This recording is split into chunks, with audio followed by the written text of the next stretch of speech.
بسم اللہ الرحمن الرحیم۔ ناظرین، آئی اے وائس چینل میں آپ کو خوش آمدید کہتا ہوں۔ جب عثمانی ترکوں کے پاس کوئی مہمان آتا تو وہ اس کے سامنے قہوہ اور سادہ پانی پیش کرتے۔ اگر مہمان پانی کی طرف ہاتھ بڑھاتا وہ سمجھ جاتے کہ مہمان کو کھانے کی طلب ہے، تو پھر وہ بہترین کھانے کا انتظام کرتے، اور اگر وہ قہوہ کی طرف ہاتھ بڑھاتا تو وہ جان لیتے کہ مہمان کو کھانے کی حاجت نہیں ہے۔ اگر کسی گھر کے باہر پیلے رنگ کے پھول رکھے نظر آتے تو اس کا مطلب ہوتا کہ اس گھر میں مریض موجود ہے۔ آپ اس مریض کی وجہ سے گھر کے باہر شور شرابہ نہ کریں اور عیادت کو آ سکتے ہیں۔ اور اگر گھر کے باہر سرخ پھول رکھے ہوتے تو یہ اشارہ ہوتا کہ گھر میں بالغ لڑکی ہے، لہٰذا گھر کے آس پاس بازاری جملے نہ بولے جائیں۔ اور اگر آپ پیغام نکاح لانا چاہتے ہیں تو خوش آمدید۔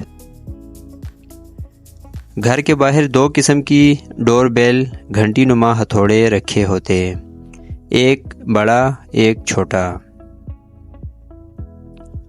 اگر بڑا ہتھوڑا بجایا جاتا تو اشارہ ہوتا کہ گھر کے باہر مرد آیا ہے، لہٰذا گھر کا مرد باہر جاتا تھا، اور اگر چھوٹا ہتھوڑا بجتا تو معلوم ہوتا کہ باہر خاتون موجود ہے، لہٰذا اس کے استقبال کے لیے گھر کی خاتون دروازہ کھولتی تھی۔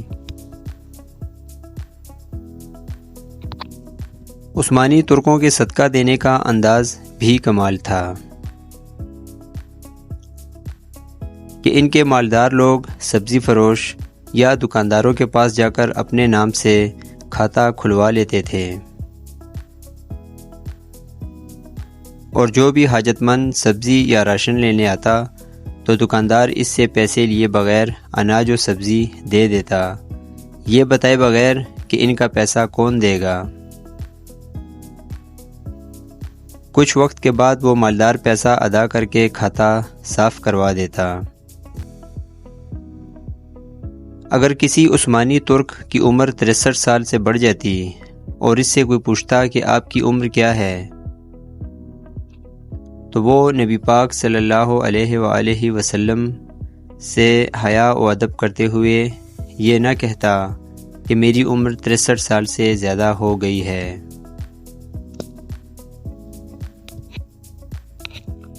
بلکہ یہ کہتا بیٹا ہم حد سے آگے بڑھ چکے ہیں۔ کیسا ادب، کیسا عشق تھا ان لوگوں کا، کیسی بہترین عادات تھی ان لوگوں کی۔ یہی وجہ تھی کہ عالم کفر نے سلطنت عثمانیہ کے غداروں سے مل کر ٹکڑے کر ڈالے۔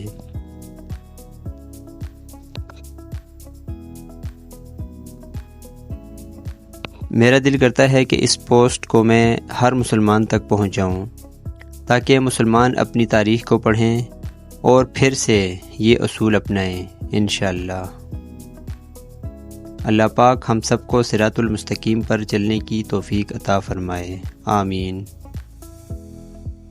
ناظرین، اگر آپ کو یہ ویڈیو اچھی لگی ہو تو میرے اس چینل کو ضرور سبسکرائب کر دیں۔